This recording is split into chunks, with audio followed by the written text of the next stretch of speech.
Good morning from London. It's a bit of a dull morning here in London. And hello to all dear comrades, friends, and supporters from me, Dr. Dermot Hudson, the chairman of the British Group for the Study of the Juche idea, chairman of the Korean Friendship Association of the UK, and of course the official delegate of KFA for the UK, and also the owner of this very self-same channel, Songam 007, a militant voice of Songam, and Juche in the UK, defending people's career with no ifs or buts, and if I may say, probably the only UK-based pro-DPRK, pro-Juche YouTube channel. We are 100% pro-DPRK, no ifs or buts or half measures with us. And today, this video is going to be pre-recorded. It'll be released on Sunday, maybe late Saturday night. And I'm going to speak about the 72nd anniversary of the victory in the great victorious Fatherland Liberation War against the US imperialist aggressors. July 27th is celebrated by the Korean people as Victory over America Day and their second Liberation Day. In People's Korea, it is a public holiday. And I remember visiting the Democratic People's Republic of Korea in July 2013 for the 60th anniversary of the victory in the Great Fatherland Liberation War. And this was a very momentous occasion, which I could speak a lot about. But on that occasion, the public holiday was extended from 1 day to 4 days. And I saw many great celebrations going on. There was the parade on July 27th, which was really incredible, though it's been surpassed by the parades in the DPRK in the last few years. And I also saw ordinary working people in the DPRK enjoying picnics and various amusement activities. So, July 27th went down in history as the day when the Yankee imperialist aggressors were forced to concede defeat by signing the Korean Armistice Agreement. General Mark Clark, the US commander, admitted that, and I quote, "In carrying out the instructions of my government, I gained the unenviable distinction of being the first United States commander in history to sign an armistice without victory." End quotation. Indeed, it was a great victory for People's Korea, a young state with only 2 years of history. It was a victory of People's Korea over the imperialist colossus of the United States, a country that had invaded many lands and was a victorious nation in the Second World War.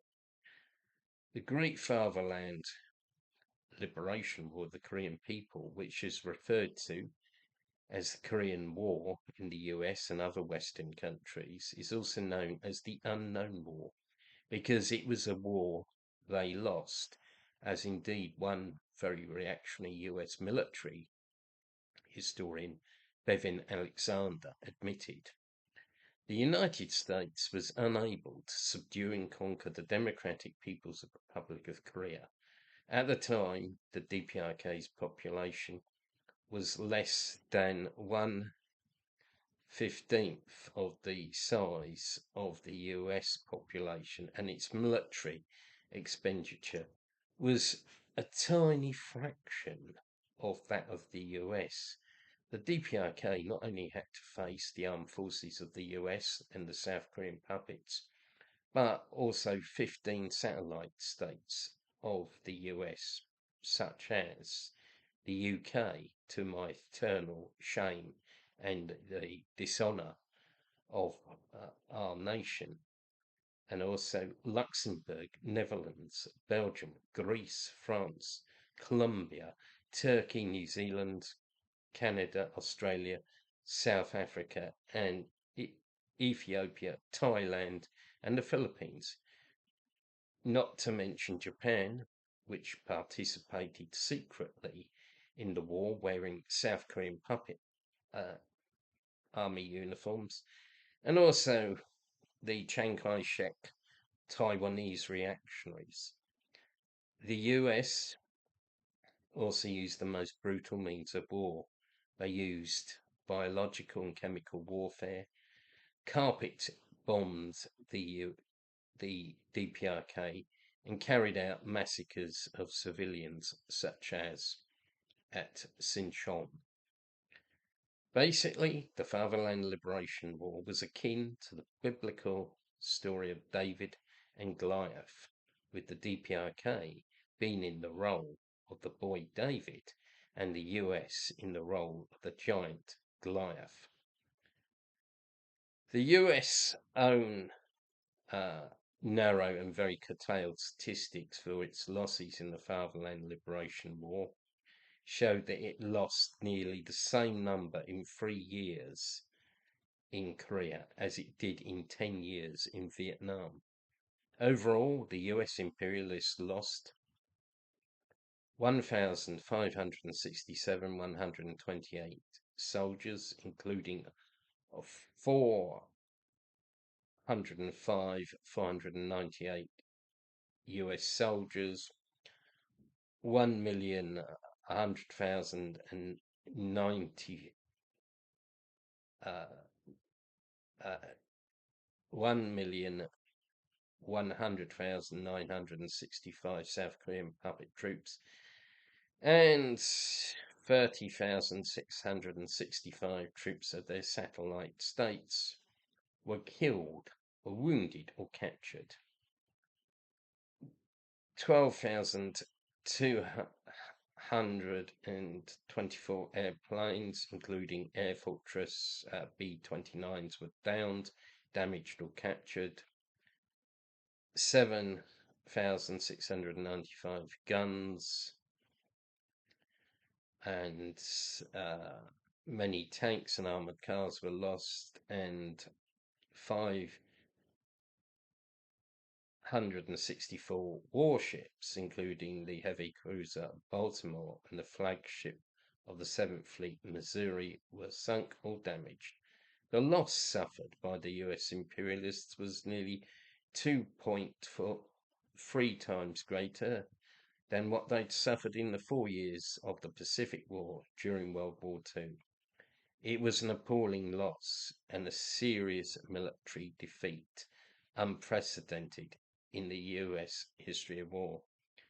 President Kim Il-sung, the ever-victorious, iron-willed, brilliant commander and gifted military strategist who'd guided the Korean people to victory, defined the Fatherland Liberation War as follows, and I quote, "The Fatherland Liberation War waged by our people was a fierce, anti-imperialist, anti-US struggle against the Allied forces, world reaction, headed by US imperialism, and a bitter class struggle against the enemies of the people." End of quotation. The above quote aptly sums up the Fatherland Liberation War. It was a war against US imperialism and the international allied forces of reaction and world imperialism. Under the leadership of President Kim Il-sung, the Korean People's Army and Korean people stopped US imperialism and world imperialism in its tracks. The US imperialists and other imperialists planned not only to knock down socialism in the DPRK and colonize the DPRK and seize its resources, but to expand the war into a war against China and the Soviet Union, to invade both those countries and to try and roll back communism in Asia. That's a fact. By defeating US imperialism, the DPRK safeguarded the entire socialist camp and made a great contribution to the world revolutionary movement. The victory in the Fatherland Liberation War was a great victory in the worldwide war against US and world imperialism. Glory to July 27th. And I would just like to add as well that on the 24th of July, respected Comrade Kim Jong-un visited the Sinchon Class Education Center, which used to be known as the Sinchon Museum in the DPRK. This is the place where the US imperialists massacred 35,383 people in 6 weeks in 1950, and it is a place where education and work against US imperialism and to educate people about the crimes of US imperialism, the crimes of class enemies, is carried out. And respected Marshal Kim Jong-un called for an intensification of that kind of education. This, to me, shows that the DPRK is sticking very strongly to the anti-American, anti-imperialist stand. It is not revisionist like some people say. I'm probably going to make a video on the subject